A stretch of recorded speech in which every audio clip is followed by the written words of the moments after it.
Need filter बघू आपण. बघा DC रेग्युलेटेड पॉवर सप्लायमध्ये सगळ्यात पहिला पॉईंट काय बघितला आपण? रेक्टिफायर बघितला. काय बघितलं? त्याच्या अगोदर काय बघितलं? ट्रान्सफॉर्मर. स्टेप अप ट्रान्सफॉर्मर काय करेल? व्होल्टेजला वाढवण्याचं काम करेल, व्होल्टेज स्टेप अप करेल. तसं स्टेप डाऊन काय करेल? व्होल्टेज स्टेप डाऊन करण्याचं काम करेल. आणि आपण कोणता ट्रान्सफॉर्मर वापरतो? स्टेप डाऊन वापरतो. तर ट्रान्सफॉर्मर पहिले स्टेप डाऊन करून आउटपुटला कोणाला देईल? रेक्टिफायरला. रेक्टिफायर काय करेल? Convert AC into DC. मग कोणकोणत्या टाईपचे रेक्टिफायर आहेत? हाफ वेव्ह रेक्टिफायर, फुल वेव्ह रेक्टिफायर आणि ब्रिज रेक्टिफायर. काल आपण ऑलरेडी ते बघितलं, त्याची वर्किंगसुद्धा बघितली, समजली असेल अशी अपेक्षा करू. आता रेक्टिफायर नंतर परत एक कंपोनंट आपण बघितला, त्याला आपण काय म्हणलं? फिल्टर म्हणलं. आठवतंय? फिल्टर म्हणजे काय रे? असा कंपोनंट जे काय करतंय? DCला प्युरिफाय करतंय. DCला प्युरिफाय करतंय. आता बघा ज्यावेळेस AC टू DC कन्वर्ट होतंय तर हाफ वेव्ह रेक्टिफायरमध्ये किंवा फुल वेव्ह रेक्टिफायरमध्ये तुम्ही बघितलं असेल, हे हाफ वेव्ह रेक्टिफायर होतं. आठवतंय? अशा पद्धतीचं आउटपुट भेटायचं हाफ वेव्ह. फुल वेव्हला अशा पद्धतीचं. मग फुल वेव्हमध्ये परत दोन पार्ट, एक सेंटर टॅप आणि एक ब्रिज. सेंटर टॅपमध्ये एक डायोड एका हाफ सायकलला वर्क होतो आणि ब्रिजमध्ये दोन डायोड एका हाफ सायकलला वर्क होतात. हे तुम्ही शिकला. आता बघा हे काय DC आहे? कार्पीवर भेसळयुक्त DC आहे. कोणती DC आहे? भेसळयुक्त DC. ओके, त्याला पल्सेंटिंग DC म्हणतात. काय म्हणतात? पल्सेंटिंग DC किंवा रिपल फॅक्टर म्हणतात. बघा the AC component present in output of rectifier is ripple factor. Ripple factor म्हणजे काय? असा फॅक्टर ज्याच्यामध्ये AC कंपोनंट प्रेझेंट असतो DC मध्ये. आउटपुट भेटले पण हे प्युअर DC वाटतं का तुम्हाला? हे असं उड्या मारायला लागलोय तर हे असे जे उड्या आहेत हे काय? रिपल फॅक्टर आहे. ते प्युअर DC आहे का? प्युअर DC नाही. तर त्या फॅक्टरला आपण रिपल फॅक्टर म्हणतो किंवा त्याला पल्सेटिंग फॅक्टर सुद्धा म्हणतात. काय म्हणतात? Pulsating factor. इथपर्यंत ओके, क्लिअर? आता हा पल्सेटिंग फॅक्टर आपल्याला कमी करायचा आहे. पल्सेटिंग फॅक्टर किंवा रिपल फॅक्टर याला काय करायचं आहे? कमी करायचं आहे आणि DCला प्युअर करण्याचं काम करायचं आहे. तर त्यासाठी गरज पडते फिल्टरची. त्यासाठी गरज कशाची पडते? फिल्टरची. घरामध्ये बी पाण्याला फिल्टर करायचं तुम्ही काय करणार? चाळणी, गाळणी किंवा अजून काय असेल ते वापरणार किंवा प्युरिफायर वापरणार, वेगवेगळे प्युअर करण्याचा प्रयत्न करणार. ओके, आता बघा filter are the electronic circuit use along with rectifier in order to get a pure ripple free DC. Pure ripple free DC voltage देण्याचं काम फिल्टर सर्किटरी करतंय आणि ते रेक्टिफायर सोबत वापरल्या जाते. येते लक्षात? आता बघा नीड ऑफ रेक्टिफायर किंवा नीड ऑफ फिल्टर परीक्षेमध्ये विचारलं जाऊ शकतं. तुम्हाला इम्पॉर्टंट क्वेश्चनमध्ये दिलं असेल नीड ऑफ फिल्टर. तर फिल्टर कशासाठी लागतं रे? बघा आपल्या इलेक्ट्रॉनिक्स कंपोनंटला प्युअर DC लागते.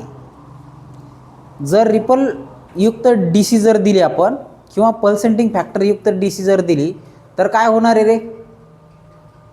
तर आउटपुट जे आहे ते काय होईल रे? प्रॉपर येणार नाही.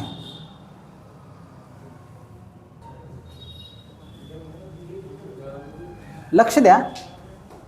जर समजा AC कंपोनंट जर DC मध्ये असेल तर त्याला आपण कोणती DC म्हणतो? पल्सेटिंग DC म्हणतो.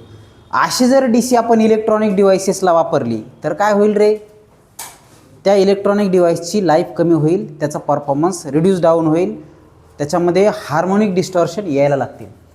If we provide pulsating DC to electronics appliances then its performance and life will be reduce down. त्याचं आयुष्य कमी होईल, जास्त टिकणार नाहीत ते डिव्हाइसेस.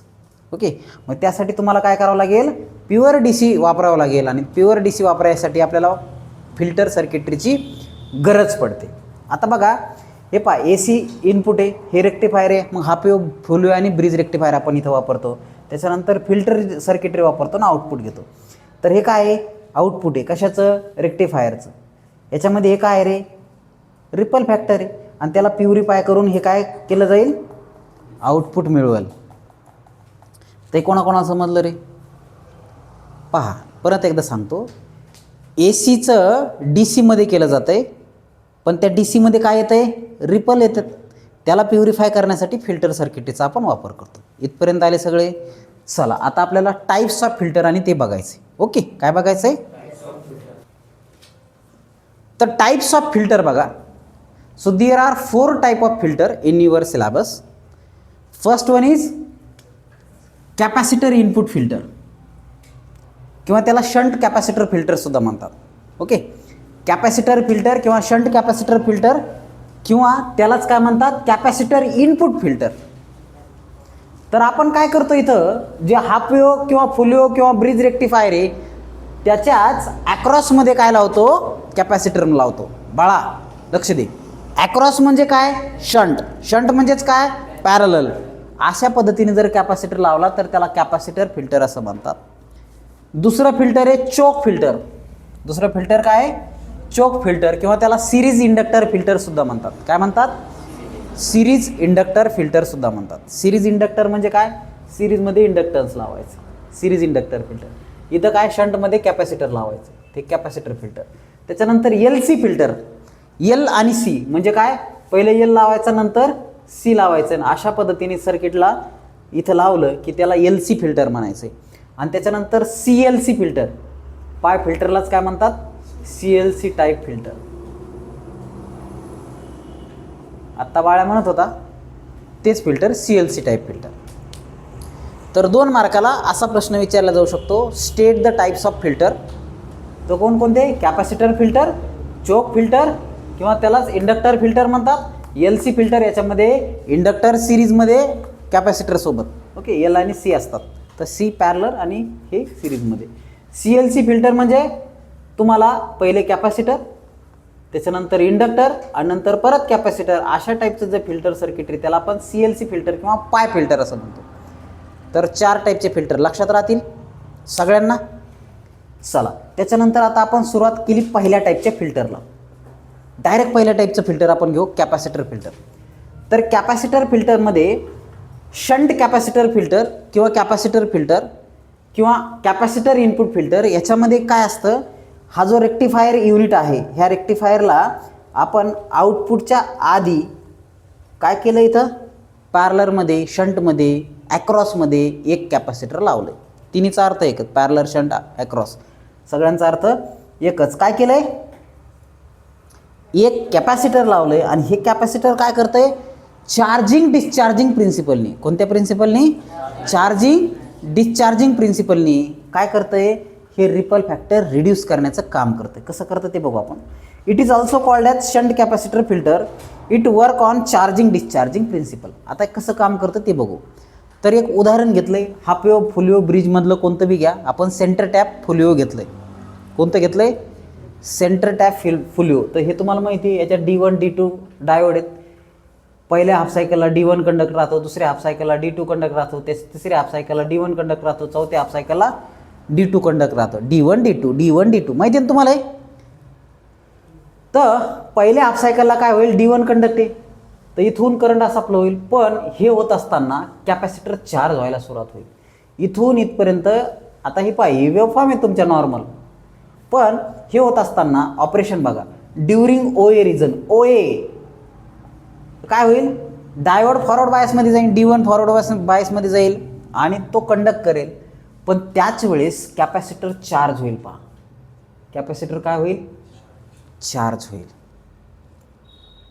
कॅपॅसिटर चार्ज होईल आणि कॅपॅसिटर फुल्ली चार्ज होईल ॲट पॉईंट ए पॉईंटला काय होईल, कॅपॅसिटर फुल्ली चार्ज होईल. आणि एकदा का कॅपॅसिटर फुल्ली चार्ज झाला तर या ऐका लक्ष द्या, या पॉझिटिव्ह चार्जमुळं हा डायोड रिव्हर्स बायसमध्ये जाईल. या पॉझिटिव्ह चार्जमुळं हा डायोड काय होईल, रिव्हर्स बायसमध्ये जाईल.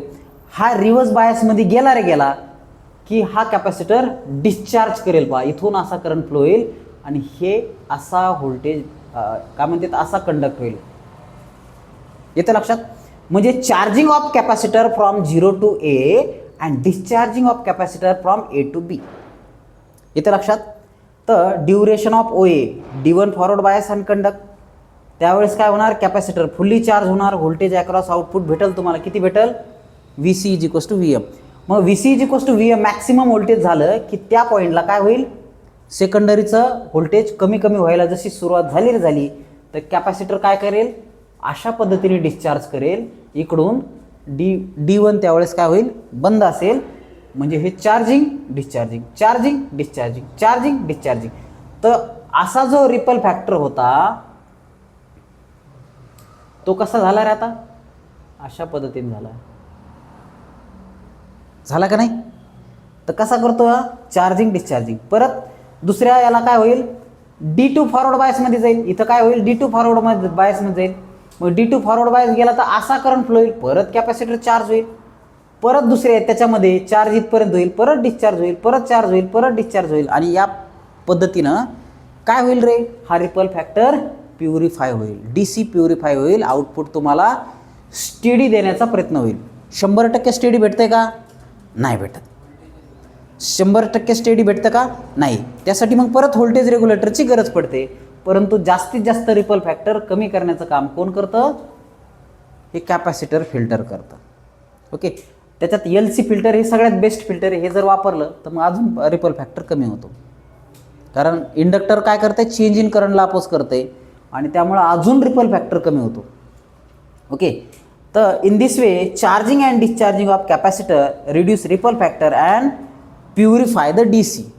अशा पद्धतीने चार्जिंग डिस्चार्जिंग प्रिन्सिपलने काय होईल रे, कॅपॅसिटर काय करेल, रेक्टिफायरचं जे आउटपुट भेटलं त्याला प्युरिफाय करण्याचं काम करेल. समजलंय सगळ्यांना, रेड.